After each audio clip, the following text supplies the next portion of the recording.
हे हलहस्तायै धीमहि तन्नो वाराहि प्रचोदयात्.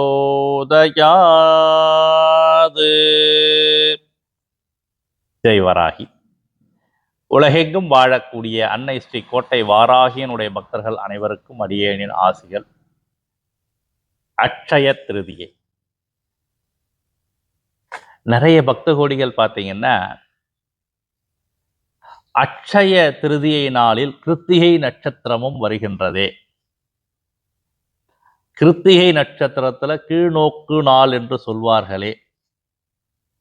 நாங்கள் ரொம்ப சிரமப்பட்டு கஷ்டப்பட்டு தங்க நகையை வாங்கணும்னு ஒரு தொகையை சேர்த்து வச்சிருக்கிறோம். அந்த நாளில் கிருத்திகை நட்சத்திரம் வருது. அந்த நாளில் நாங்கள் அந்த தங்க நகையை வாங்கும் பொழுது எங்களுக்கு ஏதாவது அசௌகரியம் ஏற்பட்டு விடுமா என்பது போன்ற நிறைய பக்தர்கள் கேட்டிருக்கீங்க. உண்மைதான். அட்சய திருதியினுடைய கால அளவும் கிருத்திகை நட்சத்திரத்தினுடைய கால அளவும் சற்று கிருத்திகை நட்சத்திரத்துடைய கால அளவு தான் அதிகமாக இருக்குதே தவிர திதியினுடைய அளவு குறைவாக தான் இருக்கிறது.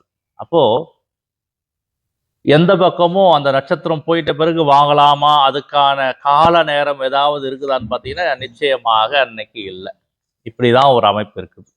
சரி, இதற்கு ஏதாவது மாற்று பரிகாரம் இருக்கின்றதா, இல்லை மாற்று வழிபாடு இருக்கின்றதா என்பது போன்ற நிறைய பேர் கேட்டிருக்கீங்க.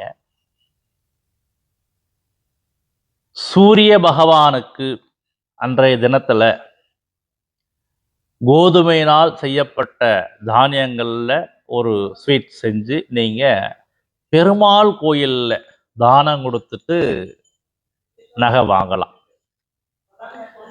இல்லைங்க, எனக்கு ரொம்ப சங்கடமா இருக்கு, இதெல்லாம் நடக்குமா நடக்காதா, போகுமா வருமா அப்படின்னு ஒரு மன ஓட்டத்தில் இருக்கிறவங்க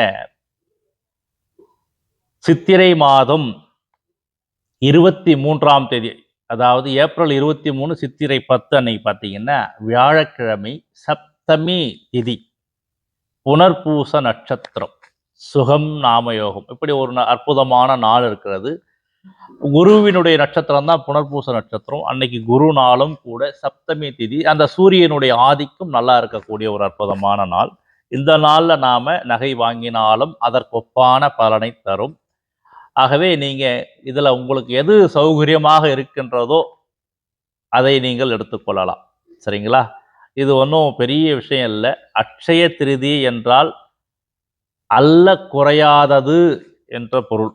அப்போ நாம் செய்யக்கூடிய நற்காரியங்கள்ல தான் நாம கவனம் செலுத்தணும். தங்கம் வாங்குறதுல அதிகமாக கவனம் செலுத்த வேண்டிய அவசியம் இல்லை. நம்முடைய தேவைகளுக்கு ஏற்ப நாம நினைச்சாலுமே நாம் இந்த நாள்ல தங்கம் தவிர்த்து தானம் செய்யக்கூடிய ஒரு மனப்பக்குவத்தை வளர்த்து கொள்ள வேண்டும். உங்களால் என்ன முடியுமோ வறியவருக்கு தானம் கொடுங்கள். உங்களுடைய புண்ணிய செல்வம் மேலோங்கும். இதுக்கு தடை கிடையாது. தங்கத்துக்கு மட்டும்தான் கிருத்திகை நம்ம பார்க்குறோமே தவிர தானம் செய்யறதுக்கெல்லாம் நாளும் கிடையாது, கிழமையும் கிடையாது. ஆனாலும் இந்த அட்சய திருதிய நாளில் நாம் செய்ய வேண்டிய நல்லவைகள் அதிகமாக இருக்கின்றது. இதை எல்லோரும் மனதில் உள்வாங்கி கொண்டு நீங்கள் தங்கத்தில் அதிகமாக கவனம் செலுத்துறதை விட உங்களுடைய புண்ணிய சேவைகளை அதிகப்படுத்தி கொள்வதற்கான தேவைகள் அதிகமாக இந்த கலியுகத்தில் உள்ளது. மேலும் பார்த்தீங்கன்னா நிறைய பேருக்கு திருமணம் நடக்கலை, குழந்தை இல்லை, நல்ல வசதி வாய்ப்புகள் இருக்கின்றது, ஆரோக்கியம் இல்லை, அனுபவிக்க முடியலன்னு நிறைய பேர் சொல்கிறீங்க இல்லையா? உங்களால் இயன்ற தானங்கள், நிறைய தானங்கள் இருக்கின்றது.